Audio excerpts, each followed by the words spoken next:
qual será o impacto disso para os combustíveis, para o preço dos combustíveis, para o que pagamos por aqui? É o assunto de uma conversa agora com o nosso comentarista de energia da CNN, Adriano Pires. Adriano, bom dia para você. Bom dia, Carol. Bom dia a todos que estão acompanhando o Novo Dia na CNN. Adriano, quando a gente vê dólar em queda, a gente já pensa, o preço do combustível vai cair. É isso que a gente pode esperar? É isso mesmo. Eu acho que o preço do combustível, a gente sabe que ele está ligado a duas variáveis: ao preço do mercado internacional e à variação do dólar. Isso na política de preço que a Petrobras adota atualmente. Então, com essa queda do dólar, provavelmente você pode começar a ter um prêmio, que a gente chama, né? Uma gasolina, um diesel mais barata no Brasil, mais cara no Brasil, que significa reduzir o preço do mercado interno. O preço do petróleo aumentou nas últimas semanas, né? Lembra que a OPEP fez aquele corte, né, de 1.150.000 barris, então o preço voltou para patamares acima de $80. Ontem ele já caiu um pouquinho, mas continuou acima de $80, coisa como $81. Mas de qualquer maneira temos que fazer a conta. Agora com esse dólar a 5, ontem chegou até a fechar a 4,95, né, se não estou enganado, temos que fazer a conta para ver como é que está essa defasagem e pode vir aí uma boa notícia para o consumidor, que a Petrobras reduziu o preço da gasolina e do diesel. Lembra que nesses primeiros praticamente 100 dias de governo do presidente Lula, a Petrobras reduziu o preço de gasolina e diesel, não porque o dólar caiu, aí a variável que foi determinante foi o preço do barril. Aí o preço do barril subiu, aí estávamos esperando talvez algum aumento de gasolina e diesel, mas agora vem a boa notícia do dólar, do real valorizando em relação ao dólar. Vamos aguardar, vamos fazer conta, mas de qualquer maneira, com certeza, como você disse, é uma boa notícia para o consumidor de gasolina e de diesel. E para o governo, né? Porque a gasolina acaba também influenciando a popularidade do governo e também taxa de inflação. Pois é, inclusive foi o que acabou pesando no último resultado do IPCA, foi justamente os combustíveis, né, Adriano? E para um bom brasileiro ansioso, quando que a gente pode sentir esses impactos de fato nas bombas?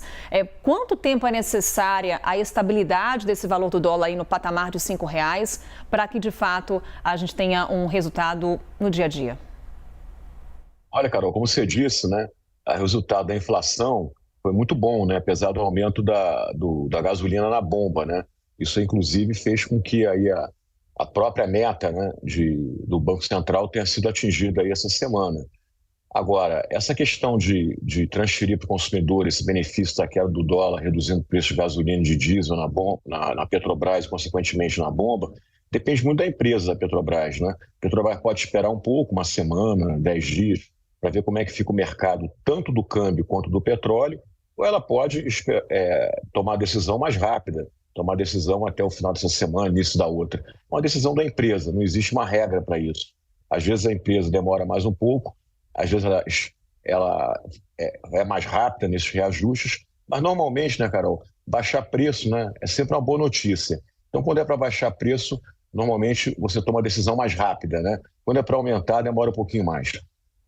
Adriano, vamos mudar aqui um pouquinho de assunto, falar sobre o Ministério de Minas e Energia, que vai financiar estudos sobre a estocagem de gás natural aqui no Brasil. Essa estocagem de gás natural, ela pode ser benéfica para o país? Em qual sentido? Traz para a gente. Olha, Carol, não é uma questão de estocagem, né? O Brasil hoje, ele produz gás, mas ele tem uma situação muito engraçada, né? Porque hoje, se você produz gás, mas você reinjeta muito gás principalmente no pré-sal. O que é reinjetar? Quando você tira o petróleo, você tira o gás. Em vez de você colocar o gás no mercado, você devolve ele para a natureza. E o número é muito grande. Hoje, em 2022, por exemplo, você reinjetou praticamente 70 milhões de metros cúbicos por dia de gás. Isso é mais ou menos 50% da produção de gás brasileira, né? E a gente, ao mesmo tempo, importou quase 25 milhões de metros cúbicos de gás. Então, o governo agora está entendendo que o gás é um combustível importante. A gente viu, inclusive, um protagonismo do gás acontecer na guerra da Ucrânia e com a Rússia. Lembra que todo mundo ficou preocupado que ia faltar gás no inverno europeu, né? Isso mostrou que a guerra trouxe o gás para a mesa, né? O gás passou a ser uma energia importante, né? E até eu brinco aqui, o preço do gás subiu tanto com a guerra da Ucrânia e da Rússia que, como você teve o primeiro e o segundo choque de petróleo, ano passado você teve uma espécie de choque de gás. E o gás no Brasil é importante para atender a indústria, né? O Brasil quer reduzir a importação de fertilizantes, é fundamental ter gás barato para reduzir a importação de fertilizantes. O gás também é importante para a geração de energia elétrica, né?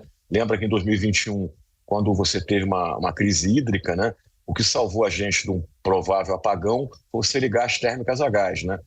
Então, me parece que o governo agora acordou para isso. E a gente viu, inclusive, que na primeira reunião desse ano do Conselho Nacional de Política Energética, o ministro Alexandre Silveira, ministro de Minas e Energia, anunciou aí a criação de um programa Gás para Empregar, onde ele colocou uma série de medidas e objetivos, que eu concordo com elas, que podem ser realmente o impulso, né, para que a gente no Brasil passe a ser um grande consumidor de gás, um grande produtor de gás e reverta essa situação de país importador de gás para país até exportador de gás. Adriano, para a gente encerrar nossa conversa, falar um pouquinho de privatização. O governo Lula retirando algumas empresas estatais de Programa Nacional de Desestatização, entre elas, por exemplo, o Correios. Quando a gente olha para o setor de energia, o que essa agenda do novo governo vem sinalizando? Olha, o governo realmente ele mudou o foco do governo anterior, né? Esse projeto de país para o governo do presidente Lula é diferente do projeto de país que existia no governo Bolsonaro. E essa questão da privatização é uma das questões mais discutidas, né? Na área de energia, você tinha a Petrobras, né? Com um plano de desinvestimento, né?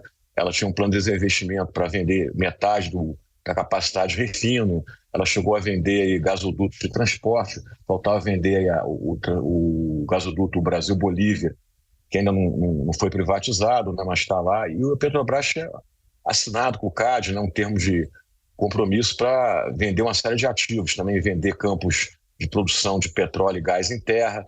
E isso tudo, pelo que a gente escuta, está sendo suspenso, né? Então você não vai mais seguir nessa linha, né? Você não vai privatizar mais refinarias, você não vai mais vender campos onshore de petróleo, e eu não sei até que ponto você vai vender a transportadora Brasil-Bolívia. Então, essa medida de contra-privatização, eu acho que não está muito correta, né? Eu sempre falo que é um pouco de compromisso com o passado, sabe, Carol?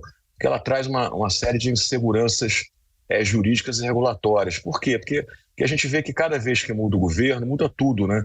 E o setor de infraestrutura é um setor de investimento de longo prazo, capital intensivo, o próprio setor de energia. Então, eu acho que o que estava sendo feito, por que não continuar, né? Acho que não vejo sentido. Você viu recentemente também a questão do marco do saneamento, você mudar o marco do saneamento, um marco que foi aí aprovado em 2020. Então, eu acho que o Brasil precisa dar continuidade, uma certa continuidade a esses programas que transformam a economia, né? Principalmente nessa área de infraestrutura, que vamos combinar. Se a gente quer gerar emprego no Brasil, não tem setor para gerar emprego melhor do que a infraestrutura. Mas, enfim, o que a gente vê é que esse fim de privatizações, né? Privatização agora, no novo governo, com uma palavra que não é boa, né? Você vê também o governo falando em reestatizar a Eletrobras. Então, eu acho que é um compromisso com o passado, a gente deveria olhar para frente, entender que a gente não pode ficar criando aí inseguranças regulatórias e jurídicas, porque isso só afasta investidor, e a gente precisa de muito investimento em infraestrutura nesse país, né? A gente acabou de falar de gás, a gente precisa de investimento também em dutos de óleo, a gente precisa de gerar mais energia. Isso eu acho que é muito mais papel do setor privado, seja nacional, seja estrangeiro, e o governo tem a função, que é única dele, é de regular e fiscalizar o que acontece nesses setores. Adriano Pires, nosso comentarista de energia aqui da CNN. Obrigada, Adriano. Até uma próxima.